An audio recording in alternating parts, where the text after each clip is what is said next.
I'm Margaret Thompson, a woman on the far side of 50.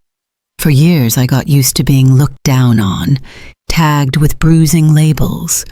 Too ordinary, not worthy. Some even said I was nothing but the family burden, but nothing cuts deeper than what my brand new daughter-in-law did on her wedding day. Right there, in front of 200 glittering guests, publicly calling me a family embarrassment. The wine glass hit the floor and every eye swung to me. In that moment, it felt like I'd lost everything. Then the thing no one expected happened. With a single look, the bride's father recognized me, not as some ordinary woman, but as the very person who had once turned his entire dynasty upside down. That split second flipped the board, turning the humiliated into the one holding the power. And that is the story I'm about to tell you. Before we go on, hit subscribe, turn on notifications, share this story, and don't forget to drop a comment wherever you're listening, because sometimes a single truth, once revealed, is enough to change a family's fate. So let's go back to that afternoon, the lavish wedding at the Mitchell estate, chandeliers blazing, violins humming to flaunt their wealth. Everyone smiled and raised a glass, while I alone knew that in all that sparkle a brutal fall was waiting for me. They say weddings are supposed to be happy. I stood in a hall drenched in light, violins sliding like silk through the air, and wondered where happiness lives, when your heart is set on a silver tray for others to point at. Vanessa Mitchell clutched my son's hand, her white dress a cloud ironed flat with money. She turned to her parents, then skimmed right past me the way you glance past a chair that's in the wrong place. Her voice rang out sweet enough to ache your teeth. "This is David's mother, the family embarrassment." The champagne flute slid from my hand. The crack was needle sharp. The music missed a half beat. 200 necks swiveled in unison. I felt my mouth press shut, my eyes do the polite smile, while my insides cinched tight like a wet rope. I'm Margaret Thompson. Some folks call me Maggie. I've learned how to hide inside ordinary things. A simple blue dress, shoes that have seen a few rainy seasons, my grandmother's strand of pearls. I walked into that sky-bright room planning to sit quietly, offer congratulations and slip home. But sometimes life refuses to let you be. Patricia Mitchell, the bride's mother, laid a diamonded hand to her chest, as if to guard a secret. Charles Mitchell stood still, unblinking. He looked at me like a woodsman who stumbled on an old trail. Recognition has a smell. Leather chairs in a glass-walled office, ink drying on contracts, the taut air of a day when someone signs what they'd rather not. Vanessa tilted her head. Her hair fell across her shoulder like a warning. She lowered her voice enough to sound polite and sugared every word.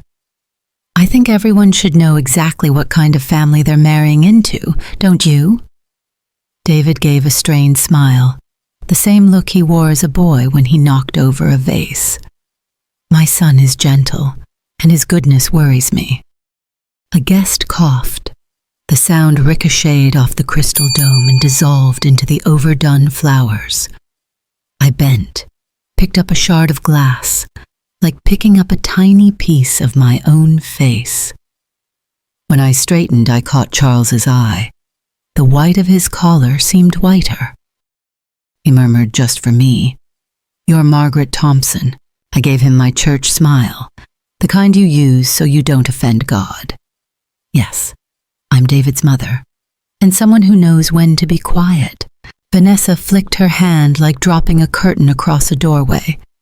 "Oh, she's very good at enduring, very good at not showing up."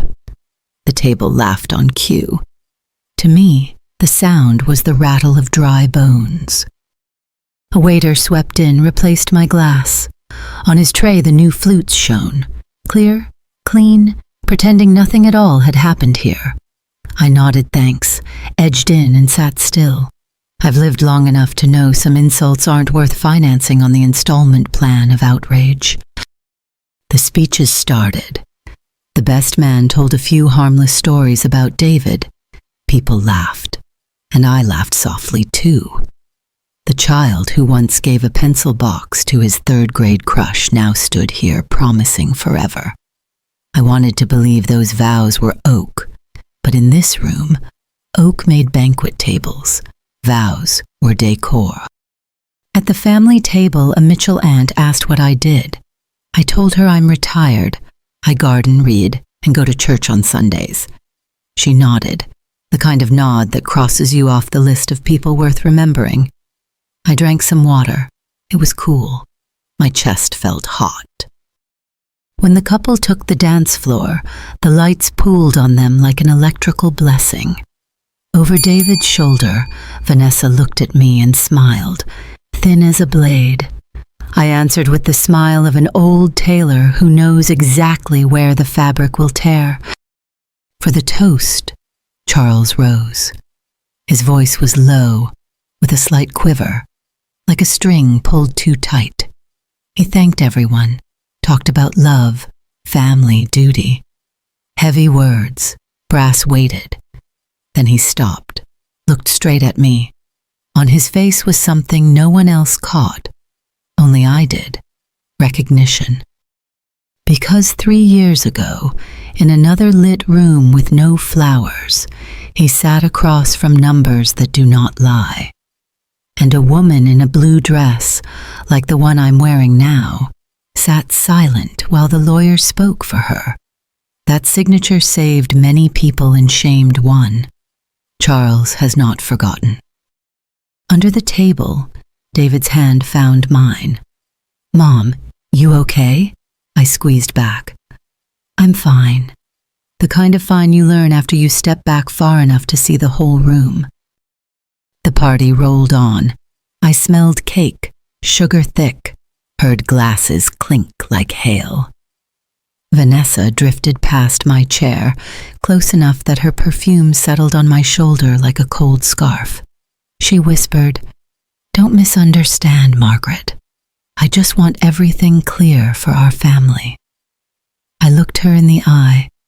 Clarity is good, but clarity isn't exposing someone else so you can shine brighter. She shrugged, moved on, her skirt sweeping like a small wave.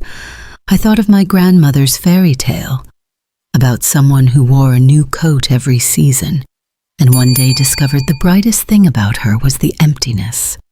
I don't know if Vanessa believes in fairy tales.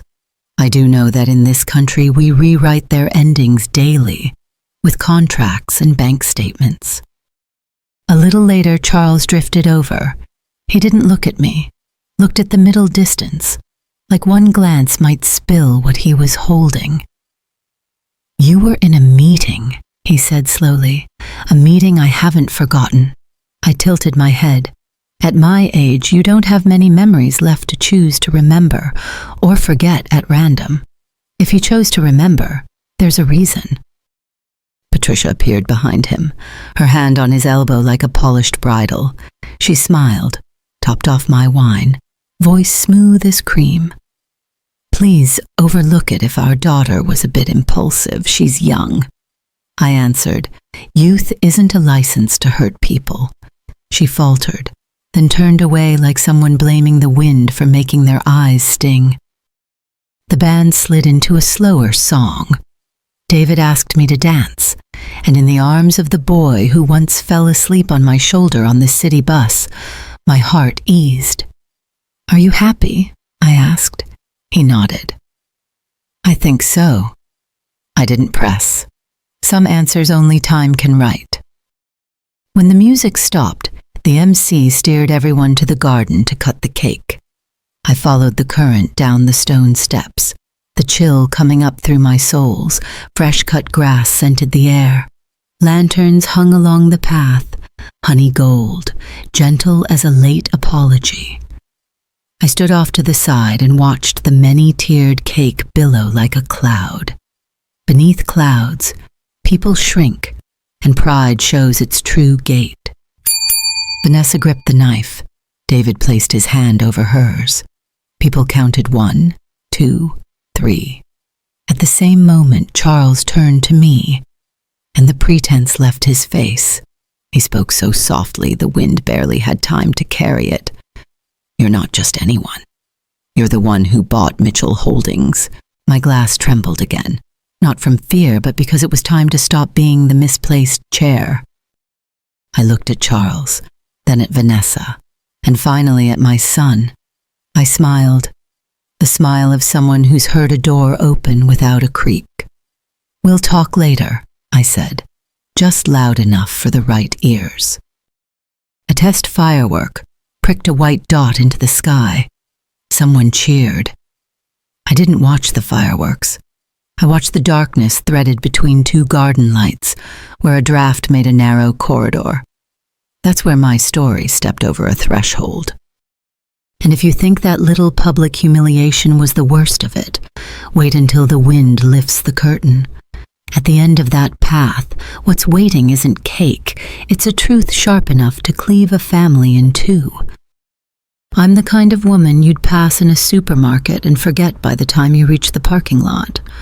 55, hair pulled back with a bargain pack elastic, a neutral sweater, winter softened shoes.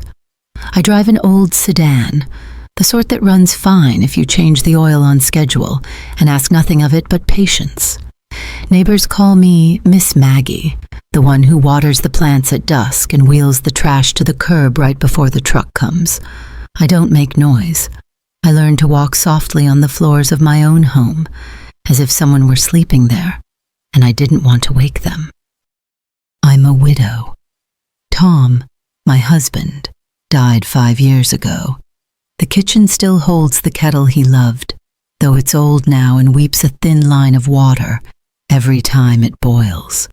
On winter mornings, I click on the yellow light over the sink and listen to the water run like a simple prayer. People say grief fades like a dying fire. To me, it's more like ash, always floating somewhere, ready to lift at the slightest touch. Tom was an engineer. Good hands, sharp memory. He had a habit I adored. Whenever he figured out how to make something work better, he'd smile to himself like a kid who just untangled a knot.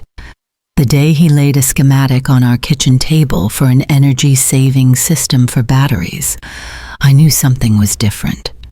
His eyes shone like the porch light I hang every fall. It took a year to refine, 2 to file, another to negotiate. And then one morning someone knocked with a contract as thick as a stack of autumn leaves. The number on it made me sit down. $20 million. It sounded made up, like someone had accidentally switched my life to a fairy tale channel. But American fairy tales don't come with godmothers. They come with lawyers, clauses, and lots of zeros. We sold the patent.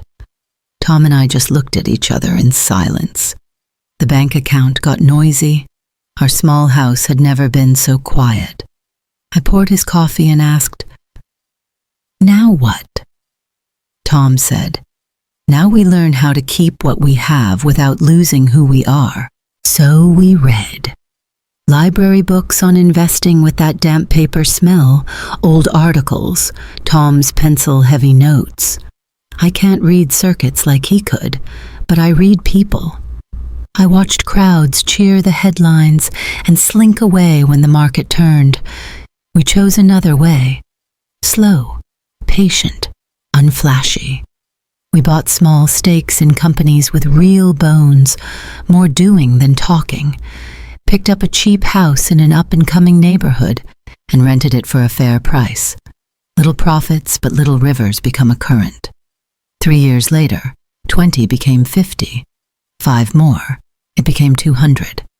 When Tom lay in the hospital, my hand was in his, and in my other hand, a pen, and the list of what needed renewing, transferring, keeping quiet.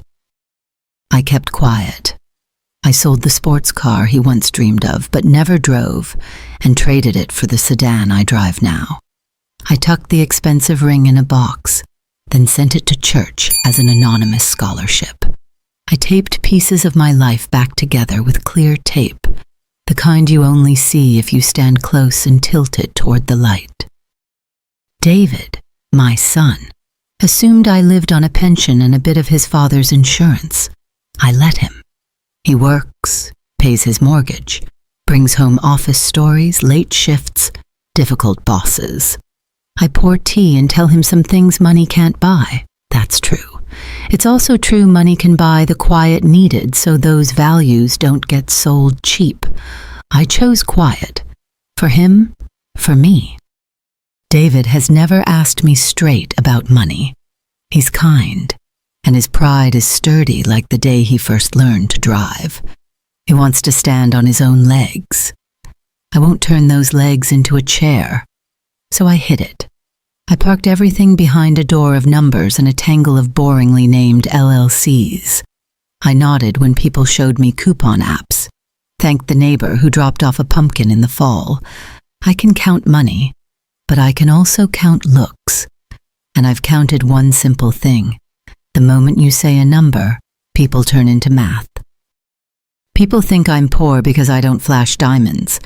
Turns out that's how you keep yourself off the carving board. I've repeated that line in my head like a little charm.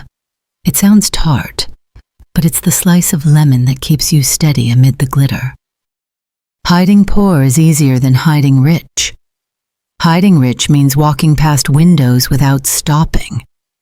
It means stitching a frayed cuff instead of replacing it. It means inviting friends for slow stew instead of a parade of plates. I wasn't deprived. I felt tidier, like a shed after the cobwebs are swept and the tools sit where they belong. I didn't want my life to become a neon sign calling to people who like light more than rooms.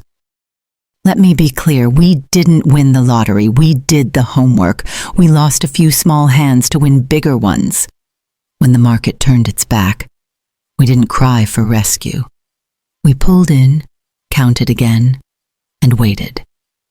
Waiting is a skill almost no one praises. Waiting fed us. When Tom left, I kept waiting, kept the investment rhythm the way I once watched his heartbeats on the monitor.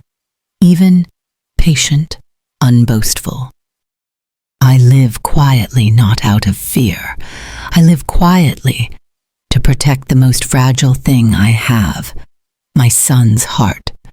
I've seen families shatter over money like a crystal glass hit with boiling water. That shatter sounds very much like the champagne glass that broke the other night. I looked at those shards at my feet and wondered how far I'd come not to slip. People ask why I didn't tell David. I asked myself that for years. One afternoon, I carried 2 mugs to the porch and called him out. I had the words cupped in my palm like coins ready to pay. Then I looked at his face, the fatigue, the effort, and I knew, speaking then, would steal the one thing he'd earned. The belief that he'd walked here himself. I folded the coin words away. I poured more tea. I asked about his project. I let the money stay a loyal shadow, always there, never trying to step into the frame. I still go to church on Sundays, sit in the back, and pray not to get more, but to keep what I have, peace, clear eyes, and a gaze that doesn't get blinded by shine. On the way home, I stop at the market for bread, apples, a small bunch of flowers for an old vase. My life is as simple as a grocery list. Thankfully, simplicity isn't taxed. I thought that would be enough to let me pass through life like a shadow, until the wedding, until Vanessa lifted her glass and smiled, and the room turned to look at me like I was an appliance that had suddenly started making noise. Until Charles, collar whiter than his face, said my name the way you recall a day you'd rather forget. In that moment, the ordinary life I'd built brick by brick began to tremble. like ground a second before the train goes by. Am I scared? I'm scared of what every mother is scared of, that my son will look at me like a stranger, the way you stare at a familiar room painted a different color overnight. I'm scared the secret will become a knife that cuts what he believes. But I also know some days the truth demands to be called by its name. And if I don't do it, someone else will, at a much higher price. That night I came home, flipped on the kitchen light, set my purse on the table, and unclasped my pearls. I made tea, the way I do when things need to be seen clearly. I opened my notebook and turned to the page of loose ends. The name James Harrington sat in the middle, heavy and steady, like a river stone. I underlined it once. I no longer had time to tiptoe. When my phone lit up with a text from Vanessa, I knew I'd stepped over the threshold.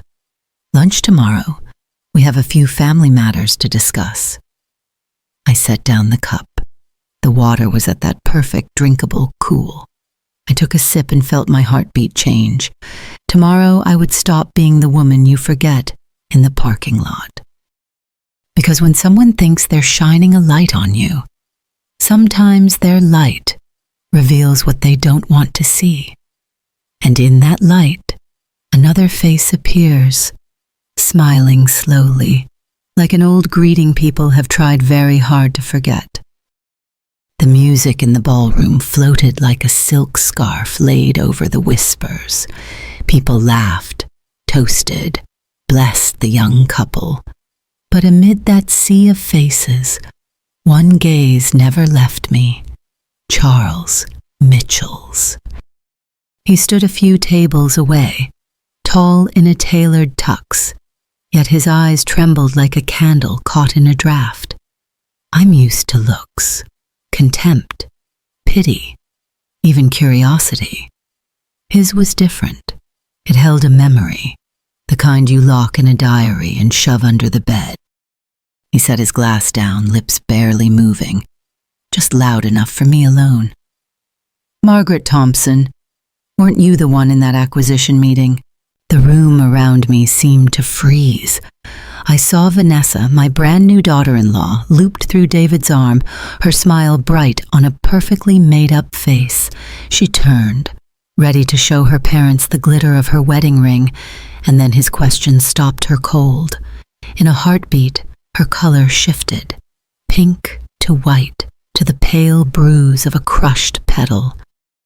Vanessa, the one who'd just called me an embarrassment, stood statue still. I could see the pieces colliding in her head. Her father's voice, my face, the name she'd heard in a story about a meeting she never sat through. The woman she'd humiliated in front of 200 guests was the same woman who'd taken her family's company. I smiled, mild as a modest mother of the groom. You've got the wrong person, Charles, I said softly, keeping my napkin tight in my lap to hide the shaking. But inside I knew it. A storm had opened its eyes, and it wasn't going back to sleep. Patricia, his wife, shot him a warning look and slid in quickly, laughing a little to warm the sudden chill. Oh, darling, you must be mistaken. Margaret is just a sweet mother. She has nothing to do with company business. Her voice rose as if volume could cover truth. Charles didn't hear her. He kept staring at me. In his eyes flickered a day, 3 years ago, a glass-walled conference room looking out over the city. He sat at the head of the table, spine locked straight. I sat at the end, quiet among lawyers and advisors. They spoke. I nodded. They slid the papers to him. He signed. The moment ink touched paper, Mitchell Holdings was no longer theirs.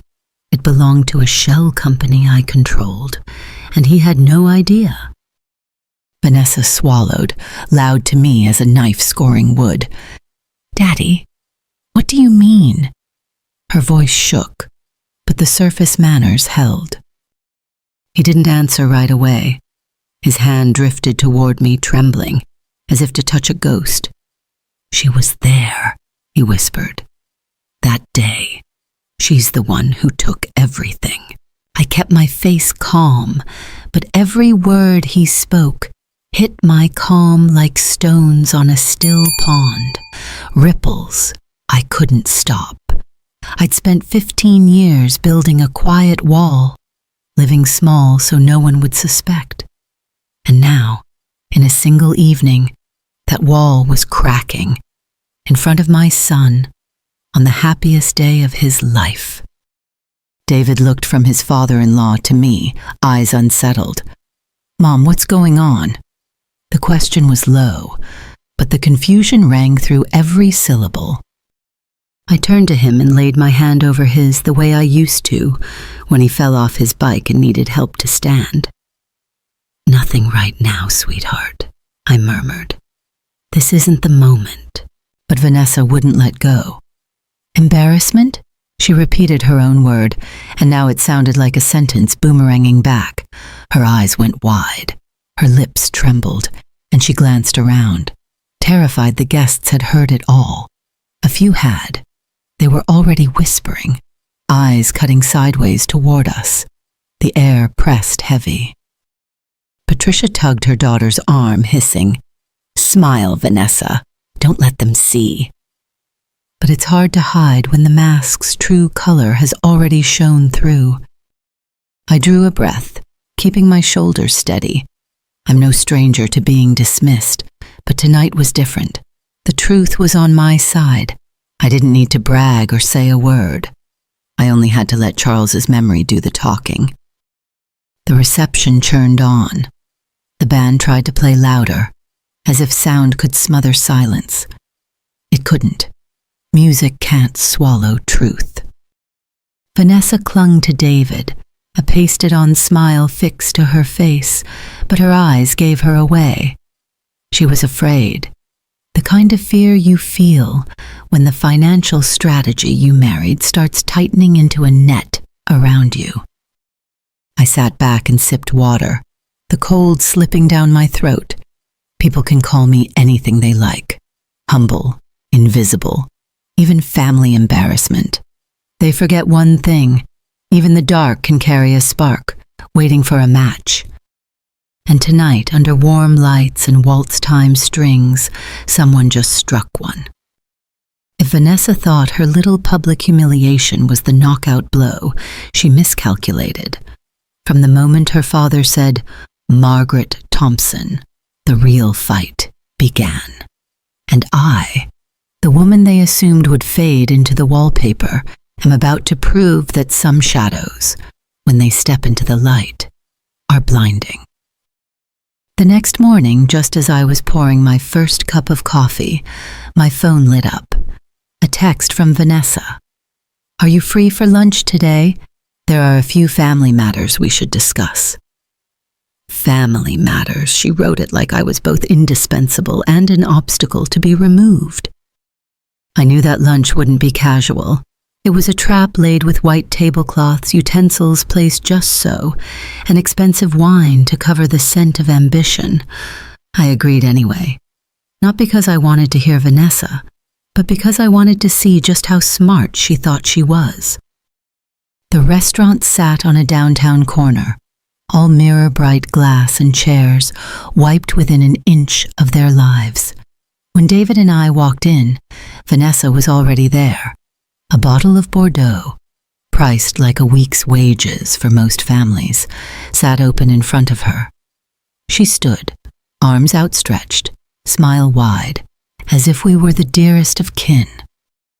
"Margaret, David, thank you for coming," she cooed. So sweet I wanted to rinse my mouth. "Today, we celebrate becoming a real family." I sat, setting my plain canvas tote by my chair. David stayed quiet, watchful. He was uneasy. Flash and display aren't his world, not when his own bills still need careful counting. Vanessa was different. She poured for all three of us, moved so smooth it felt less like lunch and more like a power ritual. I lifted my glass, watched the red liquid glint, then set it down. Very fancy, Vanessa. Perhaps a bit much for a simple conversation. "Oh, there's nothing simple anymore," she said, eyes sparking like a fresh flame. "I think it's time we discussed the things that really matter." I propped my chin on my hand, feigning interest. "Such as?" She didn't answer right away. She pulled out her phone, swiped a few times, then turned the screen toward us. A grainy, clipped photo from a 3-year-old article, a conference room, serious faces, and in a shadowed corner, half of a woman in a blue dress. "I stumbled on this," Vanessa said, voice even but eyes triumphant. "The woman in the photo looks a lot like you." David squinted at the screen, then at me. I kept a thin smile. Inside, I laughed harder. Impressive. An indictment built from the way a person holds a handbag. Vanessa warmed to her role, a rookie detective who thinks she's cracked a major case. This was the Mitchell Holdings deal signing. The buyer was listed as an anonymous fund, but if that woman was you, things get much more interesting. David turned fully to me, lips parted. "Mom?" I rested my fingers on the cool rim of my water glass. I could feel his heartbeat in the air, racing, like when he was little and had done something wrong. I breathed slow, kept my voice level. "The photo's awfully blurry, Vanessa. You sure you're not mistaken?" "I studied finance at Wharton," she said with a touch of brag. "I know how to analyze. And it isn't just the photo. I remember my father saying there was a woman in that room who barely spoke, but her eyes were different. Not a spectator, someone who was deciding." David went silent. In his eyes, I saw the pieces slotting together. The years I dodged money talk, the help I declined, the old car I refused to replace, my strange calm when others complained about hardships. Together, they were sketching a picture he'd never dared imagine. "Mom," he whispered, voice rough. "Is it?" I looked him straight in the eye, then looked at Vanessa. She sat there aglow with certainty, convinced she'd cornered me. But I knew this much. Sometimes the fox crawls into its own snare. "What a coincidence," I said slowly. "The woman in the photo's holding a bag and stands a hair taller than me. But I'll grant you, she dresses a lot like I do today. Maybe women our age just have similar taste." Vanessa smiled, no longer sweet, now sharp as a blade. "Maybe. Still, I believe coincidences have reasons." David set his glass down with a small, ringing tap. He looked at me, eyes torn between love and doubt.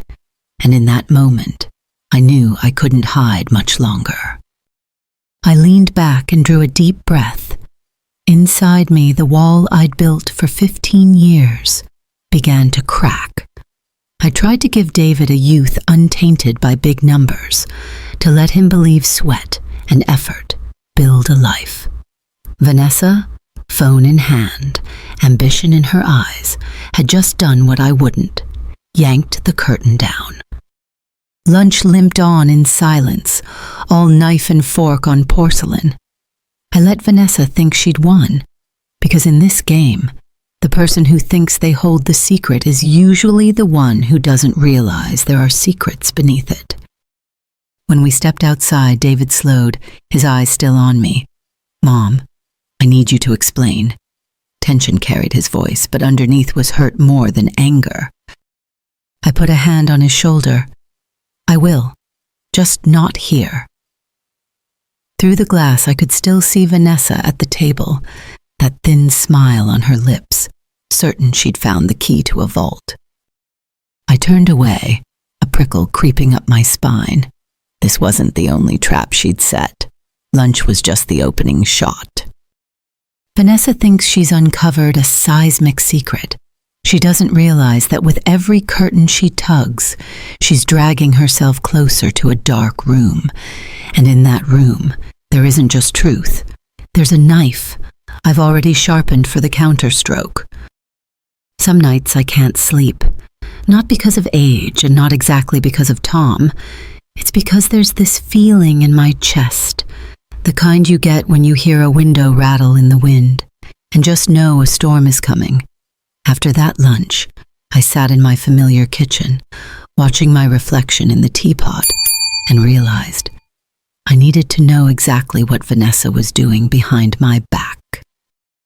I called James Harrington, the financial advisor Tom chose years ago. James isn't young or old, but his voice is steady as a clock. He's the kind of man who doesn't need many words. He just slides a file across the desk and lets the pages do the talking. When I asked to meet, he just said sure, like he'd been expecting this call for a while. Light poured through his office windows onto a dark wood desk. James pushed a thick stack of papers toward me. I looked into it and, just like you asked, I'm afraid it's more complicated than you think. I turned the pages. Chilly little lines of text, figures, invoices, copied messages. Piece by piece, they formed a picture I didn't want to see but had to. Vanessa, my brand new daughter-in-law, had hired a private investigations firm that specializes in tracking hidden assets. She'd even contacted a high-powered law firm known for inheritance disputes. This wasn't curiosity at the dinner table anymore. This was a campaign, and it had been carefully prepared. James peered at me over his thin glasses. Mrs. Thompson, these moves aren't random. Someone's building a legal case. And from what I can tell, the primary target is the wealth in your name. I gave a dry laugh. How ridiculous, James. They think a blue dress and a grainy photo is enough to build a lawsuit. But I knew the laugh was just paint over rust. I thought of Vanessa flashing that photo at the restaurant, eyes gleaming like she was inches from a treasure chest. Turns out that was just the tip. The part below the waterline was much darker. James tapped the desk, signaling another file. And this is the current picture at the Mitchell house. I read, and my fingers went cold. The mansion, the parties, the trips paraded online. All of it floated on debt. Bank accounts drained. Real estate mortgaged up to 80%. Consumer loans stacked high. What they had wasn't wealth. It was a gold-plated mask. James went on. In fact, their lifestyle is largely sustained by you. After your buyout, Mitchell Holdings has been paying Charles a consulting fee. That money is essentially their main income. Without it, they likely would have lost the house. I was silent. Life really is a long, cruel joke. The person who called me an embarrassment in front of 200 guests is living off decisions I made in the dark. I set the papers down, my chest heavy, like someone had a hand on it.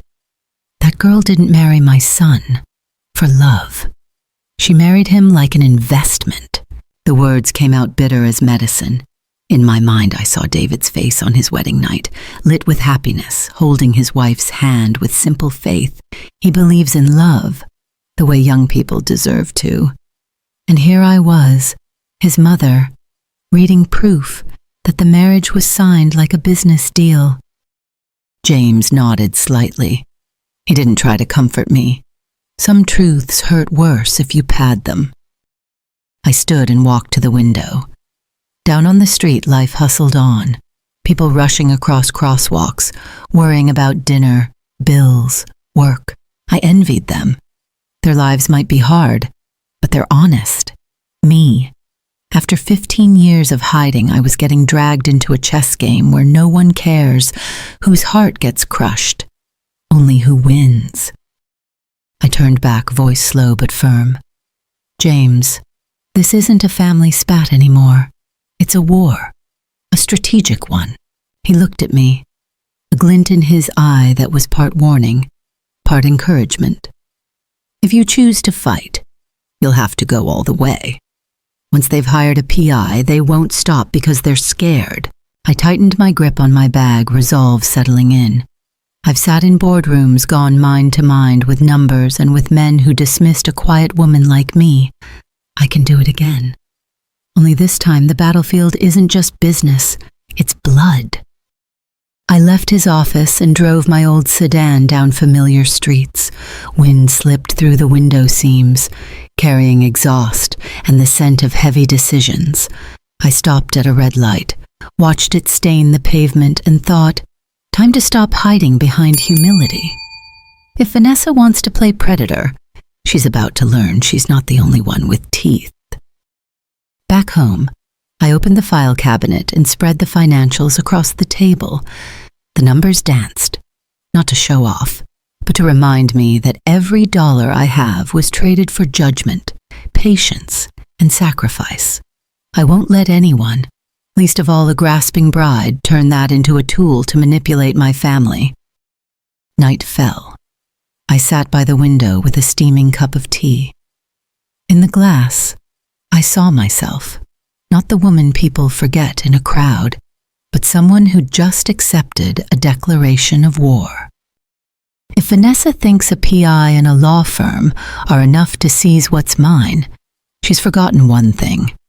In the game of predators, sometimes the prey is the one who set the trap first, and tomorrow morning, I'll start showing her exactly what that means. That afternoon, I cleaned my apartment more carefully than usual, not because I was expecting guests, but because I knew a battle would be fought within these four walls. Not a battle with knives or swords, just one with plenty of cuts.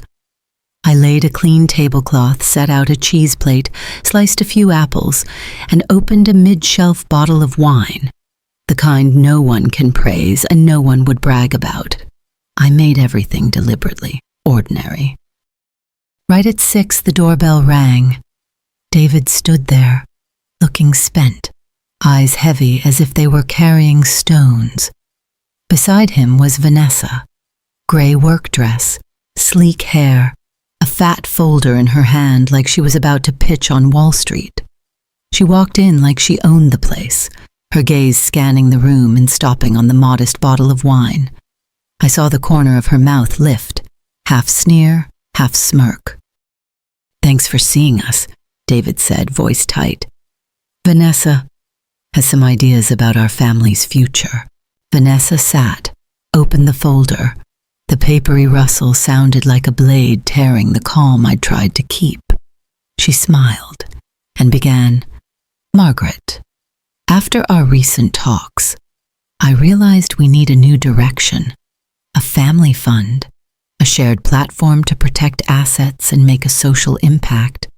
I'm proposing we start with $50 million. I took a sip of wine, let the tartness spread across my tongue, and set the glass down. $50 million, I repeated slowly. Quite a number, from someone who called her mother-in-law an embarrassment. Vanessa didn't blink. I think we can all agree families need transparency, and this is a chance to build a legacy together. David stared down, twisting his fingers.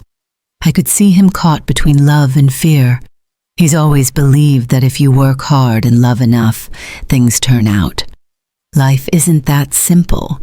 Life tends to pull a knife just when you're dreaming of flowers. I leaned in, resting my elbow on the table. "Vanessa," I said, my voice low but steel hard. "Do you love my son, or do you love what you think comes with him?" The room went dead quiet. Only the clock kept ticking. David looked up, eyes wide, waiting. But Vanessa said nothing. Her lips pressed thin. Her hands gripped the folder until the cover wrinkled. "I'll ask it again," I said, slower. "Do you love David, the man, or only the imagined shadow of what he might bring you?" No answer. So it was my turn. I stood, pulled open a drawer, and took out the documents I'd prepared. I laid each sheet on the table like turning over the final cards in a poker hand. "These," I said evenly, "are the invoices from the private investigators you hired to dig into my assets." Vanessa's eyes flew wide. David turned to his wife, stunned. You hired a PI?" I didn't stop. I laid down another stack. "These are the debt records for the Mitchells. The mansion is mortgaged up to 80%. personal loans piled high. Their main income is the consulting contract I arranged for your father.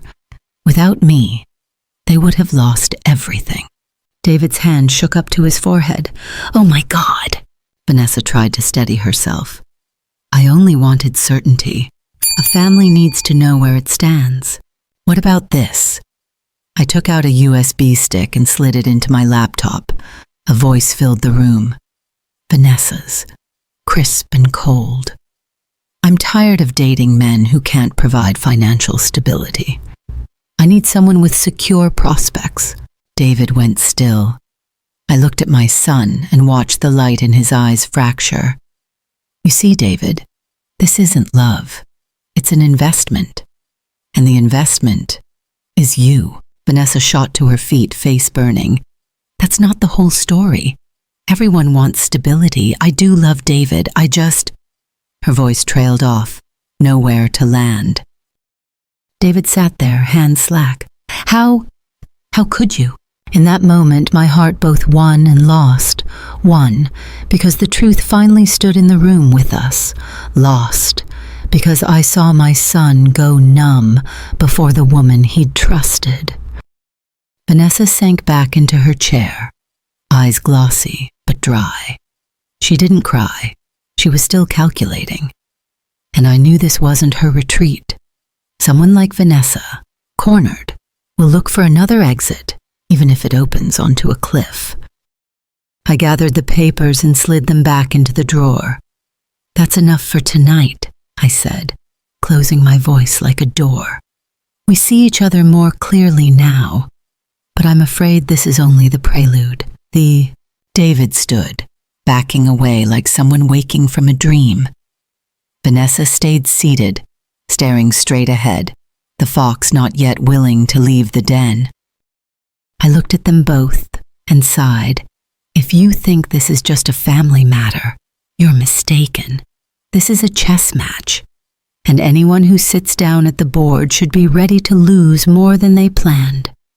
I'd played my strongest card, but someone like Vanessa won't quit just because she's been exposed. She'll be back, and next time she may bring both her lawyer and a knife tucked up her sleeve. And whether I want to or not, I'll be ready. The news hit me like a punch to the chest. James called, his voice tighter than usual. Margaret, I need you at the office now. We've got a serious problem. In the conference room, he slid a thick stack of papers across the table.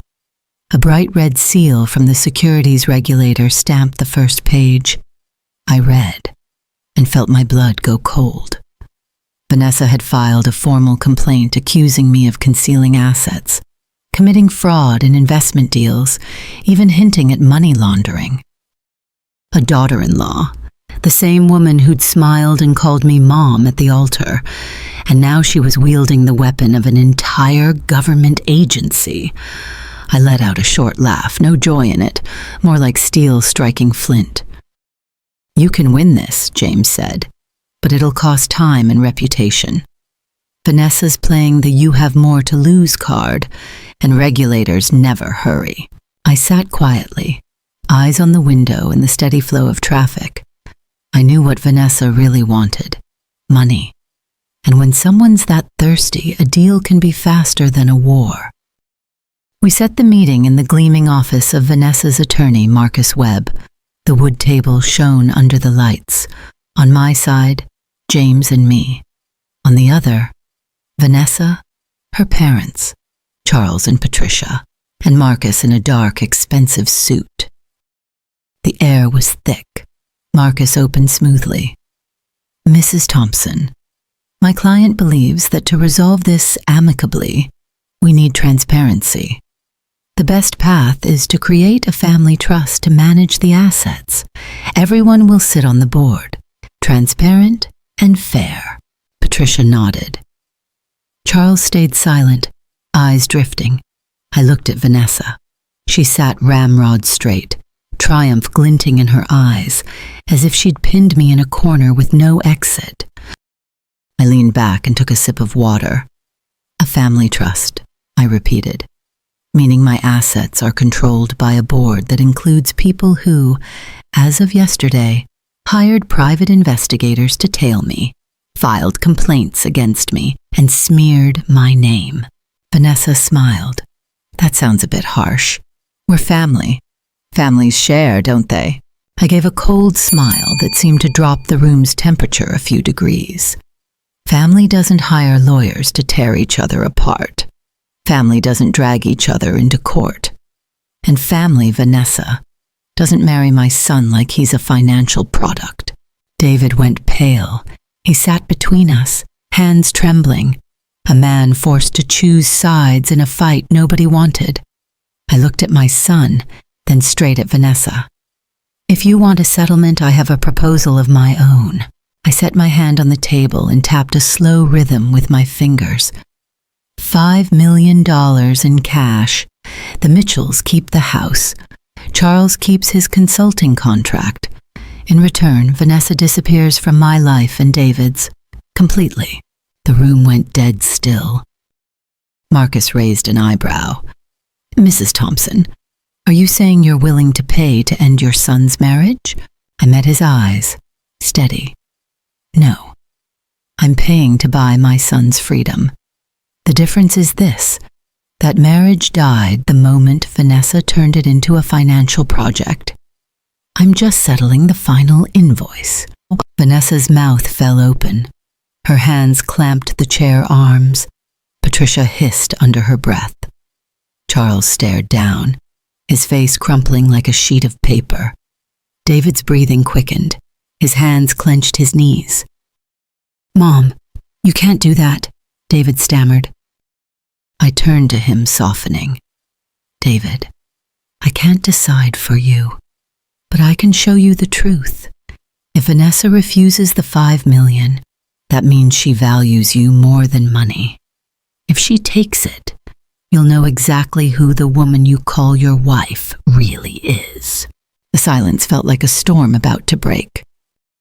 Marcus bit his lip, calculating. He knew $5 million now might exceed what years of litigation would yield. He leaned toward Vanessa and whispered. Vanessa didn't look at him or me. She looked straight at David. Do you trust me? Her voice shook, but not with love, with the fear of a cornered animal. David said nothing. I folded my arms and waited. In that hushed room, I could hear my own heartbeat, steady, resolute. I've lived too long in silence. Now my silence was the blade. Vanessa could decide $5 million was an insult or an opportunity. Either way, she'd show her true face. And the day the answer came, it wouldn't just be David's marriage that ended. The Mitchells' gilded illusion would go up in smoke. That morning, James's phone rang before the clock struck noon. I heard his low, decisive voice. Marcus called. They accepted the deal. And that was that. Vanessa signed, took the $5 million, and disappeared from my and David's lives like an ink stain wiped clean. No goodbye, no tears. The only thing left was her jagged signature on the contract, like the fingerprint of someone who still thinks she's clever. That night, David sat with me in the kitchen. He said nothing for the first 15 minutes, just stared into a steaming mug of tea. Finally, he whispered, Mom, I filed for divorce. I nodded, not surprised. That marriage had always been a chess game. Vanessa placed her bet, and when the match ended, she walked away like a losing investor. But my son's heart isn't a balance sheet. It cracked, and I, his mother, had to watch the pieces fall off one by one. Some nights he'd come over and sit on my porch, eyes red, saying nothing. I let it be, just sat beside him, letting our shared silence work like a slow-acting medicine. 6 months later, on a Sunday evening, the phone rang. David sounded different, lighter, a little shy, like the boy he once was admitting he'd just met a new girl. Mom, he said, I want to tell you something. I met someone. I sat down, my heart easing. What's her name? Sarah. She's an elementary school teacher. Not much makeup, no expensive dresses. And you know what? When I told her you drive an old car and live simply in a small apartment, she just smiled and said, "That's the kind of woman who has her priorities straight." I went quiet for a long moment. Warmth rose in my chest. Part pride, part gratitude. Sarah doesn't chase fake glitter. She sees real value, the worth of a woman who chooses humility even when she could show off. I smiled, feeling genuinely relieved for the first time in years. "Son, if she said that, you may have found the right person." David laughed. A real laugh, not the forced kind of someone trying to hide pain. "You'll meet her soon. But I have one favor. When you meet Sarah, just be my regular mom, the simple, kind woman. Leave Margaret the investor at home." I laughed out loud. "Deal. But remember, if Sarah ever hires a private investigator, all bets are off." We both laughed, and in that laughter I heard the sound of a new beginning. The following spring I met Sarah in a small cafe. She arrived in a simple cotton dress, hair pulled up, eyes bright and gentle. No harsh perfume, no designer bag, just a sincere smile as she reached for my hand. In that handshake, I saw what Vanessa never had, a sincerity you can't buy with any check. We sat over coffee and talked about kids, children's books, the garden behind her school. Sarah didn't ask me about money, didn't pry into investments. She cared about whether David was eating enough, sleeping enough, laughing more. I sat listening, feeling as calm as a garden freshly cleared by a breeze. When we left, David walked beside me and whispered, "Mom, thank you. I think this time I've found the real thing." I said nothing and just squeezed his hand. Some moments, silence is worth more than 1,000 words. That night, I sat alone at the window, watching the city lights. I thought back over the years, from the day Tom signed the first contract, to the years I hid the numbers to protect my son, to the moment I was humiliated at the wedding. It all felt like a modern fairy tale. No princess needing rescue, no prince on a horse, just a quiet widow and a secret kept far too long. And finally I understood. Sometimes the way to protect your worth isn't to flaunt it, but to let others discover it, usually far too late. But you know, people who treat marriage like an investment rarely stay out of the market for long, and I have a feeling that somewhere out there, Vanessa is already calculating her next move. If this story touched your heart, make sure to like, share, and subscribe. Every click helps us bring more powerful stories of empathy, justice, and silent strength to life. Your support is what fuels this journey. Let's keep standing together and rising higher one story at a time. Stay safe and inspired.